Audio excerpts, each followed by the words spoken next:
Welcome to the Fantasy Formula One podcast. I'm Paul. That's Ben. Thank you for joining our conversation. It is a conversation we would be having anyway. Yep. Hit us up on the social medias at Fantasy Formula One Podcast or email us at info@fantasyformula1podcast.com. And now we are going to dive into what went on this weekend because it was this previous weekend in Saudi Arabia. It was a very informative weekend. Well, absolutely. If you look at nothing else, if you look at the results. Oh, first of all, big surprise: Max Verstappen won. Right? I'm baffled. So, I have no clue. Anyway. Yeah, it's insane. Is this his 10th in a row now? It's his 9th. It's his 9th, and I think the big stat is... And this is dating back to 2023 season. Exactly. Yeah. And then he only didn't come in first, I think, 2 races, 3. 2 Sergio Perez run, and 1 a Ferrari won, and that was Singapore. Mm-hmm. So Red Bull has run all of the races since the beginning of the 2023 season except 1. Yeah. Come on, guys. And this was Max's 100th, right?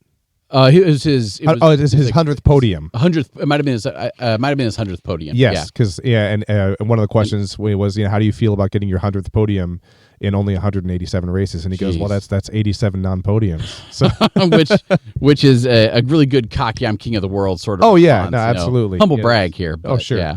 But it just the first thing that strikes me, I didn't actually get a chance to watch the race. I was able to see some articles after the fact, and a couple of big points stood out. But just look at the time spread here. Once again, Max Verstappen 13 seconds ahead of second place, and then it's Perez coming in second. Then it's plus 18 for Charles Leclerc, and then 32 seconds after that. Massive spread of cars. Massive spread. Can you point to any one major thing that leads to something like that for this race? It leads to Red Bull's superiority. I think that was a given, but just even going down the line for there to still be 10 plus seconds between cars. Yeah, there really wasn't. There was no great underlying event this race. There was no massive crashes, everything going on. It literally, the race started, everyone just kind of spread out, and some of the there's some of the drivers in the bottom 10 that we can talk about. Sure, they had some pit stop issues and stuff like this. But even at one point, after the one pit stop that there was, McLaren was leading. Yeah, the McLaren was leading. He got out ahead. Max Verstappen was second. Right, and guess what? Max passed everybody. McLaren wasn't as fast. Let me pull up the race results because I don't have those up in front of me right now. I'm looking at them right now. We had two did not finishes. That's Lance Stroll for Aston Martin, and then Alpine Gasly. Yeah, Gasly. Pierre Gasly. I was mixing multiple names there. I'm sorry. Mm-hmm. Something European. So new guy question here. Yeah. So we have two did not finishes. Is that pretty standard? What would you say is the average for a given Grand Prix? The average for the given Grand Prix, you will. How about this? Every driver will DNF at least once. Sure. The most I've ever seen, and I could have to go back and look at it, was one of the races last year. Like a quarter of the field was out. Okay. They had like 5 DNFs. The lowest I've seen, like in Bahrain, it was a stat that the announcers actually talked about. It was the first season opener without a DNF. So usually every race will have 1. Okay. 1 or 2 is standard. 3 is like, wow, there's a lot of DNFs. 5 is like, oh my gosh, let's talk about it. Massive afterward. Yeah. Okay. Yeah. Cool. Yeah. Mass casualty event right there. Okay. Well, thank you for that. Yeah. And then there was one other thing that came up. I know there was a safety car issue in this race. And the only reason I know that is because I've got Charles Leclerc as one of my drivers on one of my fantasy teams. We'll talk about that in a future episode. Yeah. But he was talking about his race results, and he was kind of going. There was an unsafe return or an unsafe pit from the. You know what? I know. Well, and I would need to do a little bit more research on that too, because I heard them talk about it. Okay. And I know Charles Leclerc was upset about it. I didn't think, because I did watch the race and the qualifying and stuff, it didn't seem to have too big of an impact, just because, to your point, there was such a big delta between second and third. Yeah. But I didn't think it was that big of a deal, but I could dig into it a little bit more. I'm not sure. Just with me watching it, I didn't really notice it. Yeah, but I'll come back to that when I got my ducks a little more in a row. I'll come. Yeah, we can definitely talk about it. Clearer question for you. No, that's fine. That's fine. And so you're absolutely right. And let's go ahead and kind of walk from the beginning. So free practice, right? Yeah. Stroll tapped the wall. So there's one really kind of chicane turn, and Lance Stroll hit his front left tire on a wall, broke the steering rod, or otherwise rendered the tire inoperable, and he went straight on into the barrier. Unprovoked. It was just him missing the apex of this turn, or touching the apex of the turn. Right? Sure, yeah. And it's a little bit of a wiggly woggly. I know that's the definition language, but it's a part of the track where as soon as it's a left followed by an immediate right, and there are very little, like when you look at the in the United States, those orange or those yellow road signs that show the car with the turns coming up ahead. Yeah. Like that was like with the squigglies by the tires. That's what this was, and other drivers had missed that sharp left, and there was actually a runoff, what we would consider a runoff in aviation, so that if you miss the left and you miss the right, if you misnavigate it, you don't hit the wall ahead of you. Right, Gotcha. You can go off. And there's a number of drivers that overran that. And if there had been a wall there, they would have crashed into it. Or for those of us who aren't in aviation, if you've been on a long road trip and you see those runaway semi-truck paths when you're on like a mountain road. Exactly. One of those. Gotcha. This is basically, and it appears to be built into the turn. If you're looking for it, you're like, oh, that's just like those, brake fire runoffs, right? Yeah. So he basically tried to cut the turn so tight he had less of a left, he had less of a turn right. Yeah. He hit his tire on the wall, and it put him in through the runoff into the barrier. The reason why that's important is because he costs his value. Let me pull him up. Where's my team? Here we go. Because I have him on my team, and we're going to talk about why I have him on my team here in a second.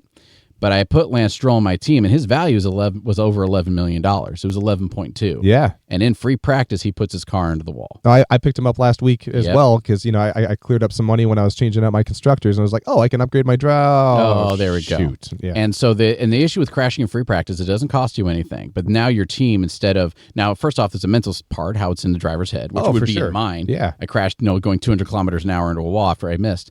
But also now that you have to rebuild the car. And that's the thing. You've got what? 2 days? 2 days. Depending on when you crash. Yeah, you have time to do it, but it's still, if anybody who's ever built, something from like IKEA or just you have all the pieces, you're trying to build something. Yeah. If you build something, then crash it and you buy a new one, you still have to build it and figure it out, make sure all the screws are tight and all the whatever. So that kind of set him back. And it didn't happen in the race, which is good. And we'll go over race results here in a second. The other thing, and this part would just put a smile on my face, is this race they talked about FOD. There was plastic bags on the track. Stuff would get blown in because it's Saudi Arabia, right? What was the word? What's FOD? And that's exactly it. So as one of the announcers used the word FOD, and it's an aviation term. Okay. It stands for foreign object damage. Oh, wow. And the aviation term is it's any loose object that can cause damage to personnel or equipment. Yeah. And if you hear about people worrying about putting change inside of an engine, right? Yeah. That happened in the news recently, right? Somebody was putting quarters in Japan. Oh, that's for right. luck, yeah. somebody was putting change into an engine. Well, the way engines work is it's suck, squeeze, bang, blow, right? And you have a multi-stage compressor compressing the air. So then you put fuel into that air, and it's under so much pressure. When you ignite it, it's a big boom. Yeah. And these cars do that in spades. So if you ingest FOD or any object that doesn't compress like air, you try to compress a penny, it's going to shred your compressor blades or the fan blades, the multi-stage fan that compress the air. And then as soon as a hard piece of metal hits these fan blades, well, now it's trying to compress that fan blade and the FOD. Yep. And now the fan's out of balance, and we call it hand grenading. It'll hand grenade your engine. Your engine can literally explode and throw shrapnel everywhere because it's spinning so fast for ingesting a foreign object damage or a FOD. So all these plastic bags were flowing around, and they started using the term FOD on the actual broadcast because just like aviation, like if these high-performance $1 million race cars suck something in that can't be compressed, you'll trash your engine and the car and all that. So there was a lot of FOD blowing around. They were able to get that fixed up, but it was the first time I had heard the term FOD in F1, so I put a smile on my face. Excuse me. The big thing that happened this weekend was in FP3. So Carlos Sainz was feeling under the weather. Yeah. FP1, FP2, and then he's like, man, maybe I should go to the doctor between. So you have 2 free practices on Friday. Yeah. You have free practice 3, followed by qualifying on Saturday. Well, after Friday, he went to the doctor. He had appendicitis. So Friday night, he had to have his appendix removed. And I don't know how, I mean, I like to think I'm a pretty badass individual, but as soon as you pull an organ out of my body, I'm not climbing into a race car. Good. And the doctors wouldn't let him do it either. So they had to bring up a guy from Formula 2 whose name is Oliver Behrman. Oliver, yes. So he is which P.S. if I was a reserve driver for Ferrari, I'd be a little offended right now if I was Mr. Schumacher. I think Schumacher was a reserve driver for Ferrari because they left the reserve driver on the bench and pulled up a guy from Formula 2. Oh, did they really? And the reason why they did... I thought Schumacher, I think he's with Mercedes. Is he with right Mercedes? Now. Yeah. Somebody. I forget who I forget what team, who Ferrari has as their reserve driver. But they didn't call him up. They used the F2 guy. And the reason why is that F2 guy had done really good qualifying earlier that day in an F2 car. So they put him in an F1 car and said, go. And he finished like 7th. Well, that's which we need to get to. We'll get to that in the race. That'll be a further episode talk as well. But I mean, here's the crazy thing: this kid's 18 years old. 18 years old, and he is already scored. He has more points than any Haas driver. Yeah, he is like 6th or 7th in the points championship right now, or however that breaks out. Right after one race. Yeah. So anyway, so he got that, and that was rough. So let's talk about that though for a second, because it's incredible. I mean, to get P7, this is your first F1 race ever. Yeah. So how much of this is the car? I would say I'm not, because I'm sorry. Let me back up and just preemptively apologize, because we don't mean to offend. I realize the level of skill that goes into these races, the level of steely nerves you have to go upwards of 200 miles an hour against people who have done this for several years of their lives, and you're on an international stage, and to be able to perform at that level and score points at all and not die. Yeah. And this is after Sainz got pulled out after free practice 3, right? He had free practice 2 is when he got pulled. So I mean, he had 1 hour in the car. So this kid has one practice in a platform that I'm sure he's familiar with from a simulation standpoint, but he's never been in a race before. Yeah. It's and to get P7 is unbelievable. Mm-hmm. But it's remarkable. This makes me think back though to he gets P7. Great job, dude! Like incredible. Totally did not expect that, and again, we'll talk about that in a future episode. But I knee-jerk reaction and pulled Ferrari as one of my constructors and switched them out, which was a huge mistake. And that we're definitely getting to that because I made similar mistakes. Oh, okay, for sure. But that makes me think back to the previous season when Daniel Ricciardo goes out after only a few races because he breaks his wrist. Young guy Liam Lawson comes in. Yeah. In an Alpha, so at the time it was AlphaTauri. Now it's RB. Is it RB? Yeah, now it's RB. Okay, now it's RB Racing. Yep. But at the time it's AlphaTauri, and he comes in, performs really well. Like gets into the points once or twice. I've got his results here. So last year, okay, he only got in the points once. So he had 5 races, got 13th, 11th, 9th, 11th, and then 17th. Yeah, but his points per million was very good for those races. Like he was a strong driver to have. Oh, absolutely, and he. And a couple of times he outperformed his teammate Yuki Tsunoda, who's been on that team for a couple of years. He's outlasted a couple of teammates. Yeah. And then Liam comes in, does better than Yuki, and then after his 5 races, Daniel Ricciardo's better, and Christian Horner says, "Okay, we're going to stick with Daniel Ricciardo and Yuki Tsunoda." Yeah. I feel like that's yet more impressive if you look at the AlphaTauri car versus where Ferrari's at in terms of technological performance. Mm-hmm. Am I wrong? No, you're right. This is a very, very strong showing by him. Oh, and sure. But it's. I want to make sure I'm finally pulling up my stats. There we go. Now I have the race results in front of me. I didn't before. It's huge. And yes, but you can't separate the fact that he was driving a Ferrari because, as we learned last year in Singapore, as soon as the car's not set up for the track, as soon as the car's wrong, like Max Verstappen got like 5th or something in Singapore. Mm-hmm. So he was dominant. As soon as the car didn't fit the track, done.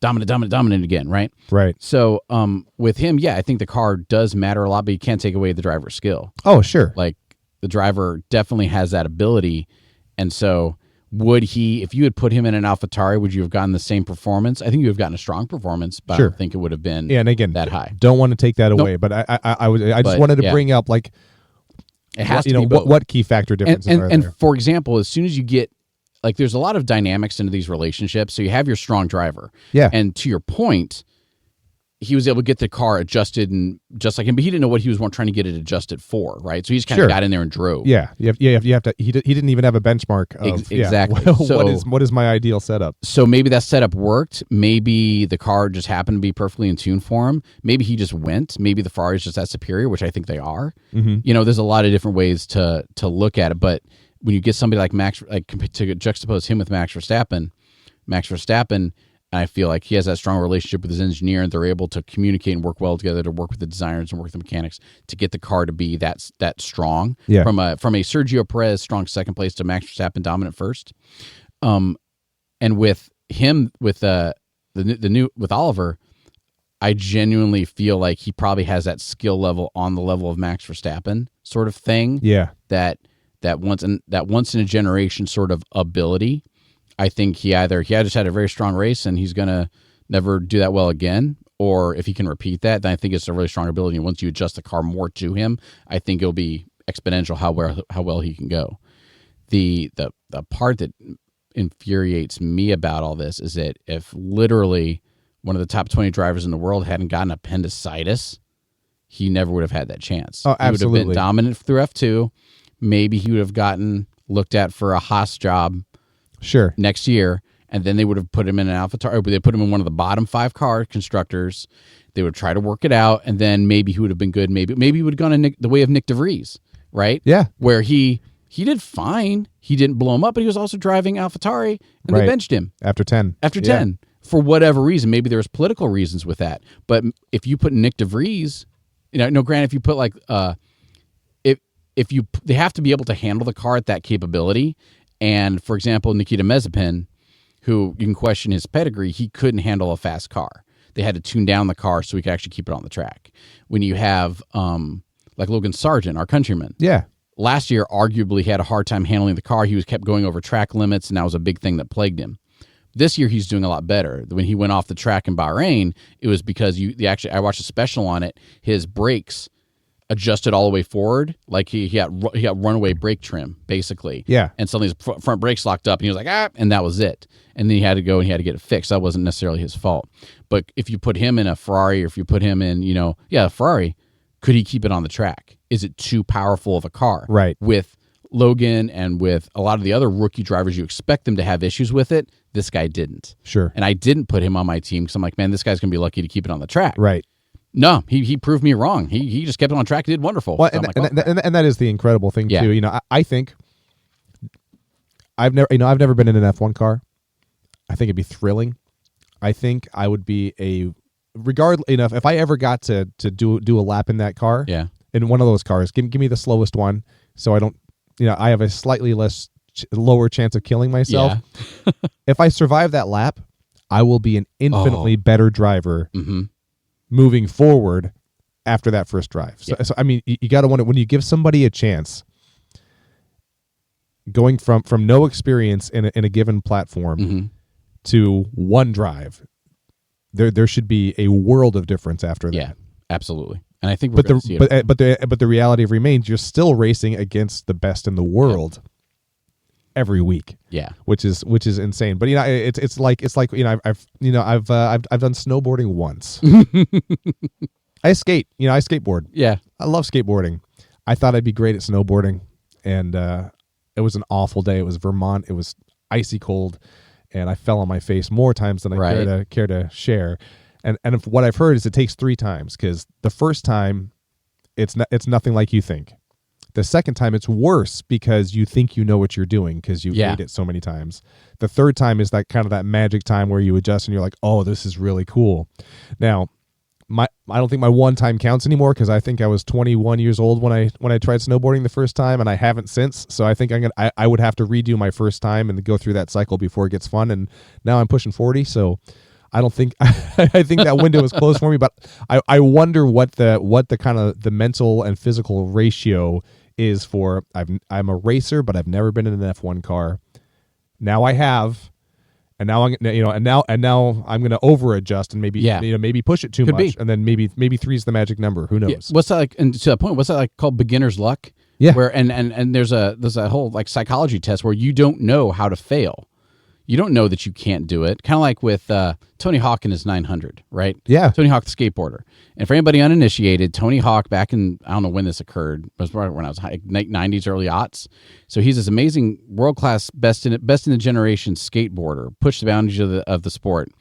He tried to do where you can go up on the half pipe and you're perpendicular to the ground and you spin around about 360, like 2.5 times. Right? Yeah. If I do my math right. And then you have to land it back you go up in the air, spin around 9 times perpendicular to the ground, and then you land the half pipe. And he kept trying to do it, and no one could do it. And everyone's like, man, no one could do the 900. You can't, it's a mathematical impossibility to go that high, do 900 and still land it. Tony Hawk's like, I'm going to try it. So he was doing it and doing it. He tried to do it at X Games. And I forget which X Games it was. Tried it, failed. You get like 2 or 3 attempts. He failed them both. They kept him on the half pipe, and everyone was still cheering for him. And like all of his buddies, I remember watching all of his buddies were like on the top of the half pipe with him. Like, oh, you got it. Went and did it, failed. Oh, man, you got it. Went and did it, failed. And they were just trying to do it. Tony Hawk eventually landed the 900. Didn't count for the X Games. Went down in history. Everyone's cheering. I'm getting goosebumps just talking about it. Oh, yeah. No, yeah. I can't remember the year, but I've seen the clip. Yeah, I'm with you. And what happened after that?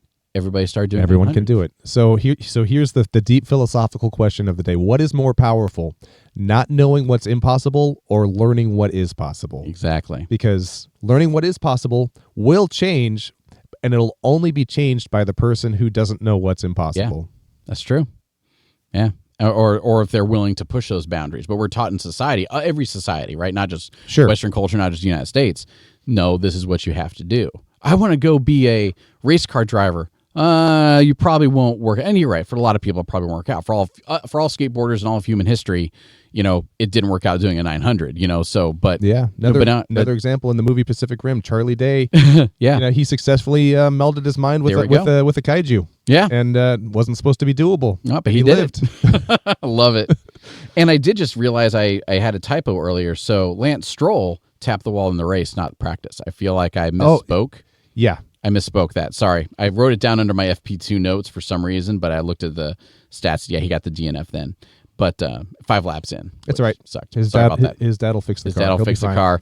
Sorry, Aston Martin. We will gladly accept if you want to sponsor the show. We will only say nice things about you, I promise. I will stop. And again, Lance, you're on one of my teams. I'm sorry. It's just it's the only low-hanging fruit I've got on you. So. It is, man. Yeah. And I really, truly feel that as soon as you step into like a race, like a position like that, people talk, like being in politics. Oh, yeah. People are going to make fun of you. Yeah, no, again, yeah. So at the bottom of the screen, if you're watching this, we'll always have we fully acknowledge the skill set and the otherworldly reflexes of all drivers in F1. And if anybody in F1 needs a job, like if they have a job like hand buffing the cars, oh yeah, I'm your man. Yeah, applications in.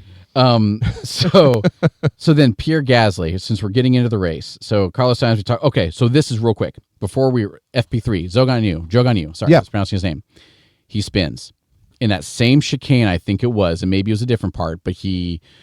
So, and I watched specials about it to try and get educated. In F1, there's so much power in the car, you can't brake while you turn. Mostly, you want to brake before you turn. Right. Because if you brake and turn, your tires are going to skid. So you want to brake and then accelerate and whatever. Whatever happened, his rear end got loose, and he spun around and he put it in the barrier during practice. Yeah. Trashed his car. They had to rebuild a new one between free practice 3 and qualifying. And I'm watching the time tick down. Yeah. And I'm like, he's not going to be able to get on the course. He normally gets 9. He got 9 points the first season or the first race or something like that. And I was like, you know what? Do I want to keep a guy rolling in? If you don't put a Q1 qualifying timeout, you can't move on to Q2 and you get -5 points. Yep. So I'm like, well, do I want to use my change to swap him out? I did. I swapped him out for Lance Stroll. So I missed the -5 points, and he ended up still being, I think, -1 for the week. Or for let me go. No, yeah, Lance Stroll is he got 1 point. So I got Zhou Guanyu. Oh, I got you. Yep. Yeah. Sorry. So how many did he get? Where did he go? How come it keeps logging me out? I need to work with that. But anyway, so Joe Gun Yu, I think he got like -1 or he got a few. He wasn't bad. But so I tried to avoid that and tried to put Lance Stroll in, and then Lance Stroll ends up finding the wall really early on. So I went hardcore negative points. Oh, no. How come? Yeah, Zhou Gun Yu is -2 points. Are we talking fantasy or are we talking actual we're talking results? fantasy, actual fantasy. Yeah, because Joe Gun Yu, he was bottom 10. He didn't get... Yeah, so -2 points for Zhou Gun Yu if he was on your team. So I would have... But then Lance Stroll gave me -18 because he got that -20 for DNFing the race. And this, again, drives home the point. And I'm not going to start dissecting all that yet. No. But this just drives home the point that as soon as you get DNFs, that really sucks. Yep.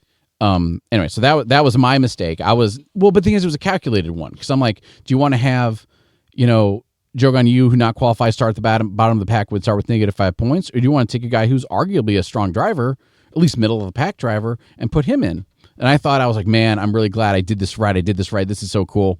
Nah, he crashed out. It was still the right move by the rule book. It was the right move. You can't anticipate that he's going to kiss a wall. Well, and that's both the beauty and the terror of this game. Like next weekend, man, Max Verstappen could be rolling right along. Yep, he could. Lap 1, turn 1, sneezes in the middle of the turn, and he's out. And there goes 100+ of your points. So with the fantasy with the weekend recap in qualifying, the new guy Berman. Yeah, Byrne. He was. I'm going to call him Bearman. Bearman. That's I will call him Bearman. And all it's in my head. It's Mr. canon. Bearman. Yeah, he was 0.03 seconds behind Lewis Hamilton in Q2, and that leads to my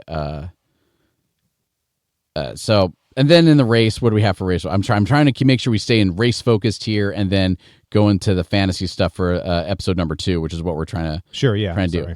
So no, it's fine. I'm just trying to suffering from topic. Oh, absolutely. It's one of the reasons why I like this. So, all right. So for the race, Max Verstappen in first, as you put it, as you said, his time. Race results was 1:20.43. Right. Yep. 13 seconds behind him was Sergio Perez, his teammate. And then that is the whole argument of, well, is Sergio going to keep his seat since his contract's up at the end of 24? Right. Because as soon as you have him, we know how good he is. But what happens if you put Bearman in there? Who walks in cold and finishes 42 seconds behind Max Verstappen. Yeah, but he's 18. But he's 18 and he hasn't done anything yet, and he's still only 30 seconds behind. Yeah, average age of a F1 driver is 25 years old. So that means he may not hit his peak for 7 more years. And if he's doing this well, I realize it's his first race. It's week 2, but to come in and hit that's unlimited potential. Yeah, Yeah. If it translates, and especially if Sainz is done with for. Okay, so this is interesting now. Ferrari's in an odd spot because now they've got this kid who can drive. Yeah, Sainz is leaving Ferrari next year. Hamilton's already signed. Hamilton's coming to Ferrari. Yeah. So what does this mean for Leclerc, who's a consistent, anyone not driving for Red Bull fears Leclerc. And Lewis Hamilton finished 5 seconds behind Bearman. Yeah. In a Ferrari. So now, Lewis Hamilton had the Mercedes. I was going to say there's another conversation to be had about, again, the Ferrari versus the Mercedes. I think Ferrari has a decision to make. Yeah. Because do you renege on the 7-time World Champion? Right. Or and here's the bigger question for me. I think Ferrari would be a fool to, first off, piss off Hamilton, but second off, to not take him, right? No, for sure. To replace him with Bearman, right? Because they've showed their hand that with the 2 older drivers, Ferrari, I think, is pushing to get a world championship. Yeah. Leclerc is, finished 18 seconds behind Max Verstappen, but next year's going to be another year, right? And so if you're Bearman, do you go to be a third driver for Ferrari if they offer you? and wait 1 year, and then with the understanding you're going to take Hamilton's spot if you retire. See that, and that's the thing. It's do you want to be the guy in waiting on the great team, or do you want to go drive for Haas, who's replacing their entire lineup? Do you want to talk for AlphaTauri, who's or RB? Yeah. You know, and then Kick Sauber, which again I have zero visibility on. But so here's what I think realistically is going to happen. Okay. I mean, Sainz is still Sainz. Yep. Leclerc is still Leclerc. Sainz is naturally leaving. Hamilton's coming in. Next year, you're going to have Hamilton and Leclerc for Ferrari. I think this was a fantastic day for Bearman. Yeah. Like, I don't think he's getting back in a car this year until someone else gets appendicitis. Yeah. You know? Yeah. But I mean, you've got Leclerc and Sainz. You don't move on from them. And then you're going to have Leclerc and Hamilton. You don't move on from them. No, you don't. But I think what you could realistically see is and you hit the nail on the head. I think Haas could could go for youth again. Yeah. I know it bit him in the butt, a couple years ago, and then they had the Russian experiment. Yep. but they've got a new principal. Yep. And so you've got like what if you had what if you go for Haas, Bearman, and I was just talking about him, the AlphaTauri guy from last year. Dang it, my brain, dude. Oh, from last year. Liam Lawson. Go Liam Lawson. Yeah, because I mean, he's got a fire in his belly. He's like, I got to race 5 times and I didn't suck. He didn't suck. Let's do this. Yeah, because technically Ferrari still has their reserve driver. They do. And again, Bearman's like, oh, I can do this. Oh yeah. And so I don't think you wait because Leclerc's not going anywhere for a couple of years. I agree. I think Hamilton's been hurt by Mercedes for a while now, and he's just like, this has sucked long enough. I need to get some more podium time. Yeah. And so those seats are not budging anytime soon. Mm-hmm.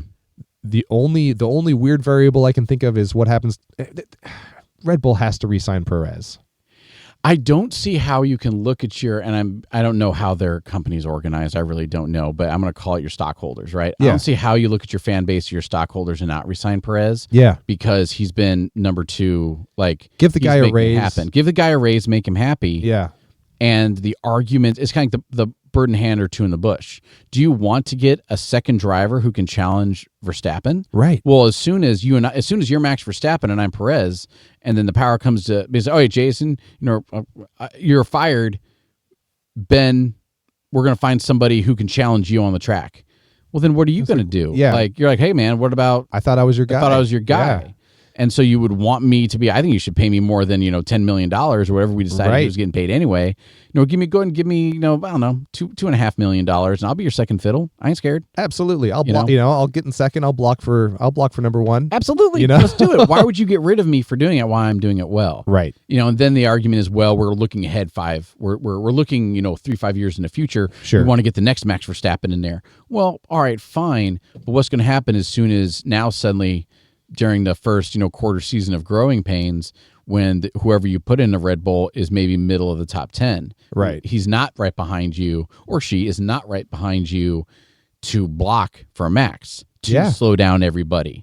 Because that's the thing with Charles Leclerc. Sure, he's 18 seconds behind, but during, after the pits when Lando Norris was getting passed, maybe the race would be different. I'd be interested to figure out how the race would be different if Max didn't have Sergio Perez to block for him and to be that other car. Yeah. To be that other Red Bull people need to get by. Sure. So, well, here's another interesting option because, what you're talking about with securing legacies and then planning for the future. Christian Horner's in such a unique and enviable position because there is no.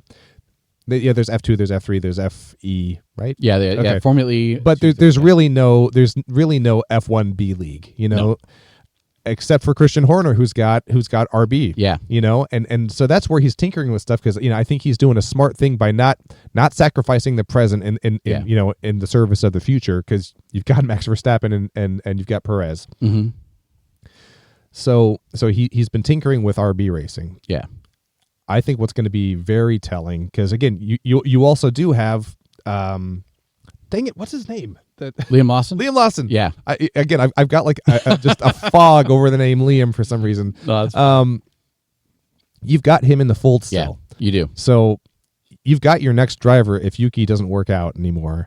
you've got your next driver. Yeah. If Daniel Ricciardo doesn't pull a career resurrection, and we need to talk about that before we move on from the race. Okay, about RB. I was gonna say Yeah, I want to have a conversation too about Yuki Tsunoda and the politics of F1, and is it serving a specific fan base? Because I now have a very strong opinion about RB and Ferrari, and really everybody now. Like now that I have a sample size of 2, I can see all the trends. Yeah, I have strong feelings about that, and I don't know if that's a talk for the race episode or if it's a talk for the fantasy episode. Sure, but we can have it be whichever. But yeah, so I think another I was just talking about bring the youth back to Haas. Yeah, but maybe you get a Liam Lawson or you get a Behrman on Red Bull. Yeah, you could. I'm sorry, not Red Bull. RB. Yeah. Because again, keep Perez. Yeah, I think you really should. You're killing your golden goose if you don't. You've got a developmental team. Mm-hmm. This is where you put the kids who are showing flashes of brilliance. Absolutely. I completely agree. Completely agree. So we've been, I don't know how long we've been talking about stuff, but how, what was the thing? Is there anything more in general you want to talk about with the race? I mean, because if not, I think we could do a standalone episode for RB, just because I think there's going to be a lot to talk about with that. Oh, for sure. Yeah. And let me look through my notes about the race. So I want to save. So a couple things I want to point out. There was, so the standing order for anybody who didn't watch the race is first place on down. You had Max Verstappen, Sergio Perez, both Red Bull. Charles Leclerc, the Ferrari, alone because the other guy came in 7th, but like we've been talking about. Then you have Oscar Piastri from McLaren, who's the second-year driver from McLaren. Oh, then that's the thing. We didn't even talk about the middle of the pack. So no. we'll filter down and we can discuss it right now. Because I've got thoughts and feelings about Piastri. So Oscar Piastri, P4, this is his second year, and he finished in 32 seconds behind the leader, and then his teammate Lando Norris finished 45 seconds behind the leader. I would need to rewatch the race to know for sure. My notes weren't that specific, and I slept last night. So there was they played games with pitting because of where the cautions came out and all this. Because on lap 5, there was the first caution when Stroll piled it up. Right. And some people went in and did a tire swap right then. And then you had a couple guys who stayed out and stuff like that. Try to gain position, but that hurt everyone who tried to do that. It bit them in the butt. They were gambling on another crash. They were gambling on another. Which, I mean, it's lap 5, right? It's lap 5. I mean, so their plan was to go and extend while everyone else got new tires. Everybody if you go into the pits, so here's like the basic strategy behind that. Okay. There's 50 laps, say. Again, I forget how many laps there were, but let's say there's 50 laps. Sure. The soft tires on this track were good for like 15 laps strong. The medium tires, or let's say the hard tires, are good for 30, right? I'm just throwing out numbers. Yeah. You need to change tires once. So, and you have to have 2 different compounds of tires by rule. You have to have one pit stop and use 2 different compounds of tires every race. So, do you have harder tires? They'll maybe get you 30 laps, but take longer to warm up and to make you less competitive at the beginning. Or do you have your soft tires to have the action right there, get you out in front, but you have to pit sooner. And that's like the basic strategy, right? So, as soon as there is a caution on lap 5, your immediate thought is I could go harder tires, do my pit, and if there's not another pit stop, I can go all the way to the end. Where if you're wanting to stay out, you're like, no, I have my good tires, I'm going to keep pushing, and if there is, and then I'll go and pit in 30 or 40 laps or whatever. And as soon as there is that second yellow flag, whoever pitted is now, man, they could have stayed out, and they'll need a pit again. Right. Now you had 2 pits when everybody has 1. But if there isn't a yellow flag, then you're great. If there is a yellow flag and you stayed out, well, then you're fine because now you can get your good tires. But if there's not a yellow flag, then you have to pit and take it on the nose then. Sure. So, but that early on, it's a reasonable. I think it's a reasonable risk, but it remains a risk. And Jogan Yu and I believe I have to double check. Lando Norris didn't take that risk; they stayed out. Correct. And then when their tires started giving out, they started losing places, which is why Oscar Piastri placed 4th because he pitted. Yep. Same time Max Verstappen did. They did the standard pit, and then Lando Norris tried to do the overcut and stay out and gamble on the next flag. And Jogan Yu, he came in 20. He started 20th, and he stayed out on those tires as well to get all those positions and gambling on the next yellow flag. When it didn't come, he had a pit and he finished a lap down because he was because he started slowing down, and then he went ahead and got into the pits, and by the time he came out, the whole field had passed him, and that was it. Yep. So that's like the basic strategy of how that works, and it didn't always work out for everybody. Fernando Alonso finished P5. He did the undercut with everybody else, and then here we go. George Russell with Mercedes finished 6th, and then Lewis Hamilton finished 9th with Mercedes. Mercedes has a power unit problem. For anybody who doesn't speak F1, power unit equals engine. They call it a power unit because it's a huge electrical component to it. At least to the best of my knowledge, that's the way it works. But so Mercedes is having a power unit problem. Their cars keep dropping off. Mercedes is having issues this year. Yep. And I'm going to withhold my conclusions for the fantasy episode that we're doing next, but that's significant. Absolutely. As soon as you're Lewis Hamilton and the new guy in the Ferrari is 5 seconds faster than you, that means your car your car has a power problem with George Russell. So we talked about aerodynamics. We talked about high downforce, low downforce tracks, right? With the lower downforce tracks or in the straightaway, there's two components to being fast on an F1 track. One is how much speed you can have in a corner, how much you have to slow down to make the corner or whatever. And that has to do with your downforce, your aerodynamics of the car. The other part is however many straightaways there are, you need to have power in your engine to get your car going faster. Yep. So as soon as it's nothing but figure eights, you don't need to have a higher top end. You don't need to have your car go faster because you're going to, in this example, only go 50 miles an hour the whole time, right? So it's nothing but turns. You have to have high downforce so that you can, go 55 miles an hour in the turns instead of 50 miles an hour. But now suddenly as you put a huge 1 or 2 or 3 big long straightaways, now you need to be able to have that top end. Mercedes doesn't have their top end right now. Gotcha. And so that's the issue. Their cars are dropping off. Yep. And as soon as you're only doing one lap, if we go to the race qualifying, you have George Russell is 7th and Lewis Hamilton is 8th. Actually, this is not a very good example, right? So even in qualifying, as soon as you try hard, they're 7th and 8th. Yep. Behind both McLarens, both Red Bulls, and the one Ferrari. And yeah. It is interesting, though, that Aston Martin has a hardcore split between the good driver and the not-so-good driver. That is. And this week, there was a huge split in Ferrari between the veteran driver and the new driver. Yep. But with Red Bull, which is understandable. Sure. But with Red Bull and with Mercedes and with McLaren, they're all matched. And as soon as they're matched and they're that staggered of an order, objectively, Mercedes is slower than McLaren. McLaren is slower than Ferrari. Ferrari slower than Red Bull. Done. Yeah. Well, let me ask this. So the 22 season is when there were the big changes announced. Yeah. And a lot of the constructors took on different methodologies for their cars. Mm-hmm. Red Bull got it right. Yep. Everyone slowly started trying to become Red Bull. 23 season happens. Mercedes sticks to their guns, talking about the potential of their existing design. And again, right now I'm cribbing shamelessly from the entirety of the Drive to Survive season, which I just finished the current season, which it's such a great snapshot of what's going on.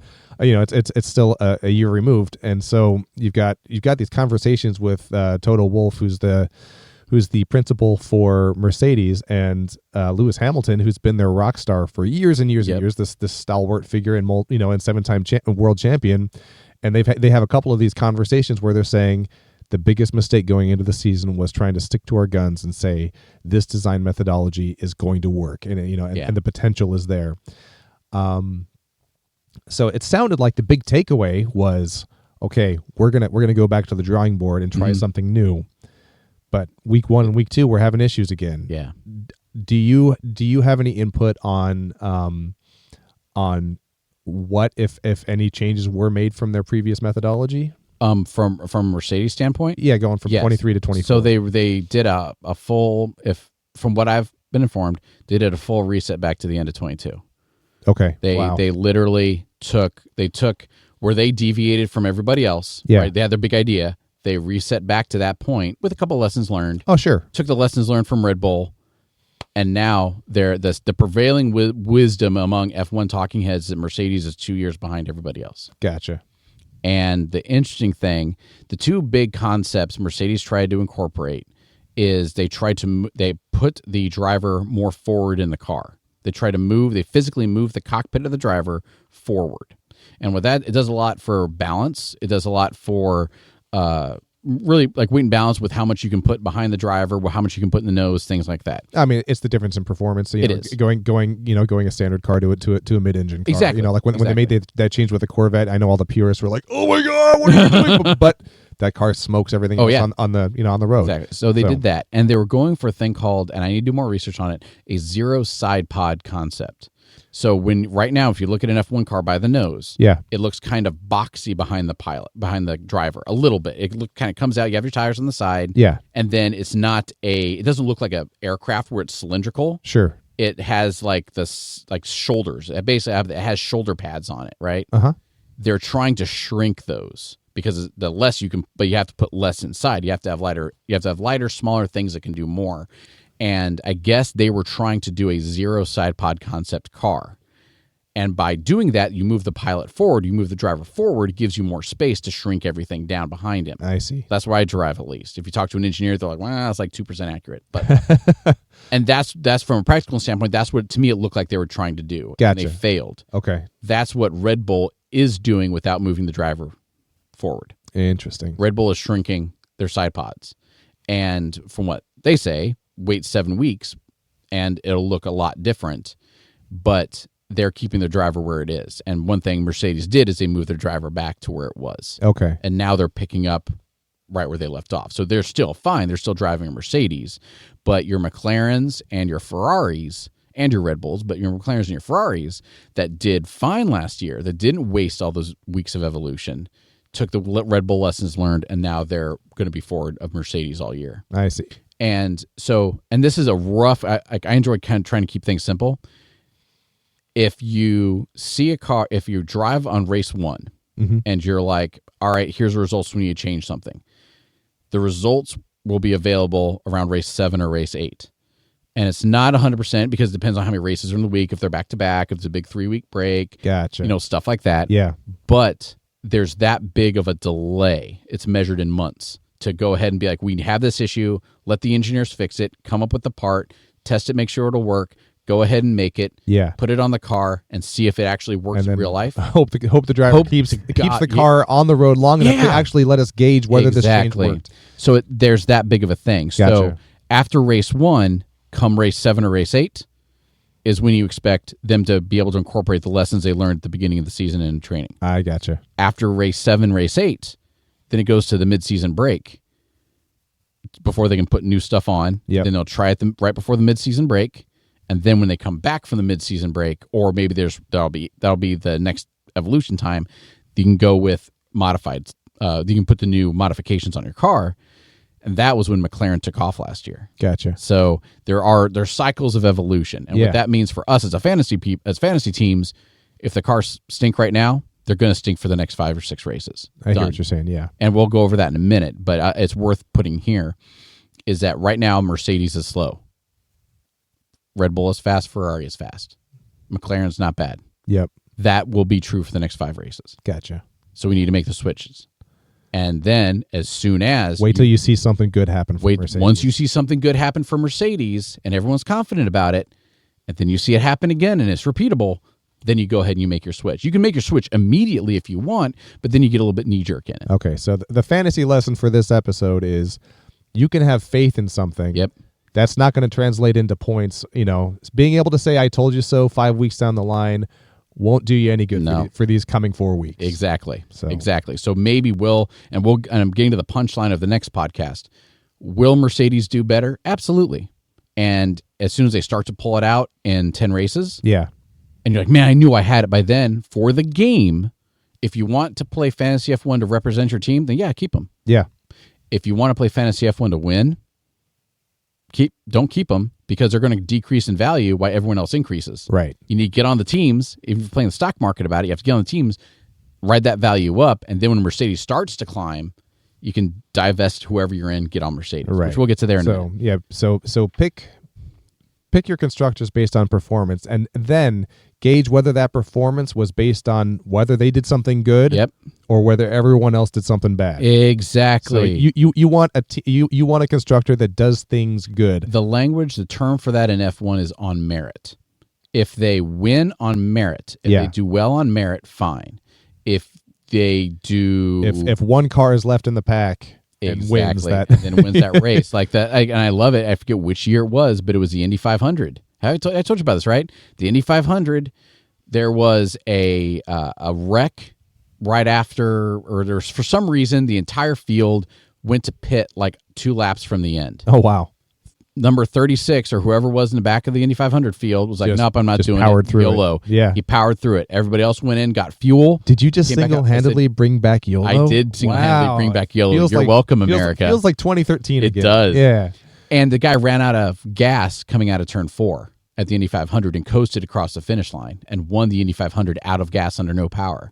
Crazy. Because he was that far ahead. He could gamble. He could gamble. Yeah. Everybody else looked at it like, we don't have the fuel for it. And this guy's like, I'm last, so I'm going to go ahead anyway. And he gambled looking like a fool and being the guy who ran out of fuel in an Indy car in the Indy 500. Yeah. He risked that and won, but did he win it on merit? No. If the caution had been three laps earlier, that would have been it. But it worked. So is the skill, the ability to look at the situation and know what the gamble is?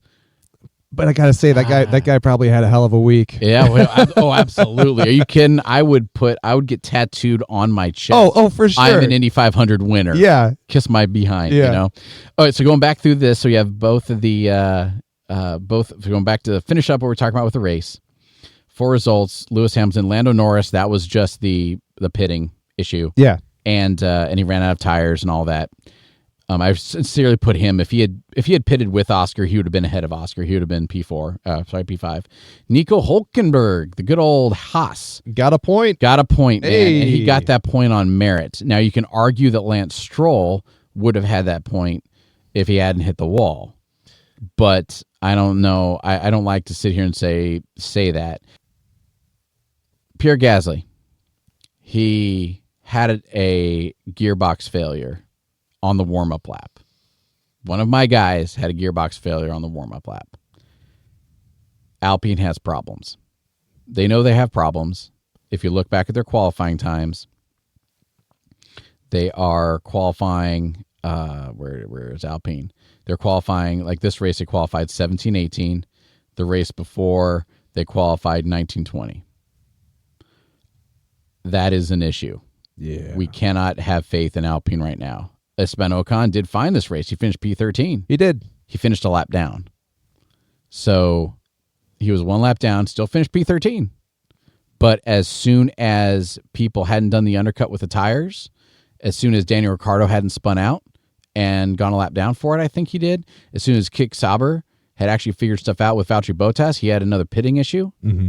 And as soon as Zhou Guanyu hadn't hit the wall, I really think Esteban Ocon would have been the bottom 5. Yeah. So that is something that we are going to focus heavily on in the fantasy talk, which we're going to go into here in a minute. Sounds good. And okay, so anything else we want to talk about just for race? We might do another special episode talking about RB just because they're my baby and I have now new issues.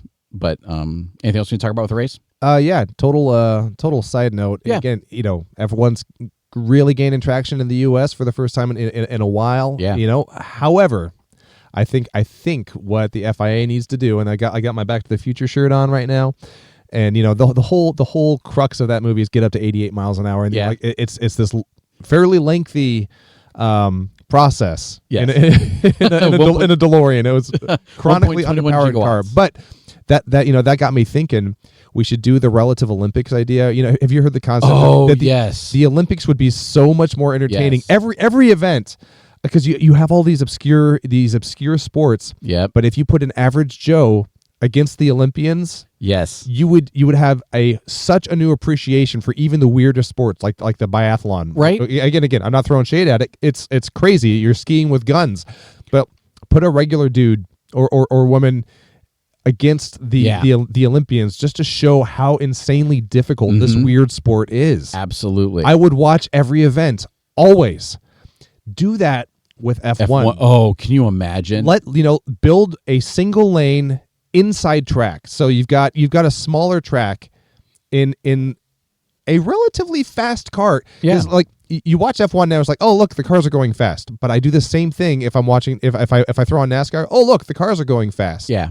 if I'm watching a street race, oh look, the cars are going fast, but put a relatively fast street car on an inside track and just see how many minutes they need at the end of the race just to finish. And to that point, sorry, go ahead. Oh no, that's the crux of what I was going to say. I think you should have the 2 front drivers be in all white cars, people pulled out of the stands, have them sit there and just let them drive on the actual race. Yeah. Because of the reflexes these drivers have and how aggressive they are at the beginning. 5 red lights, lights out, everyone will just drive past them.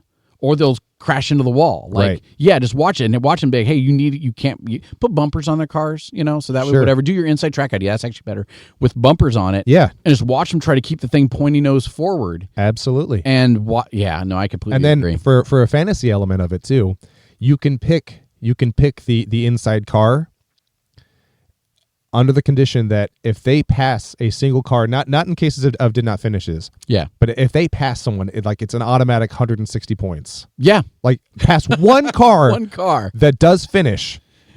Yeah. Boom, like 160 points. Yeah. And Godspeed to you. Exactly. Yeah.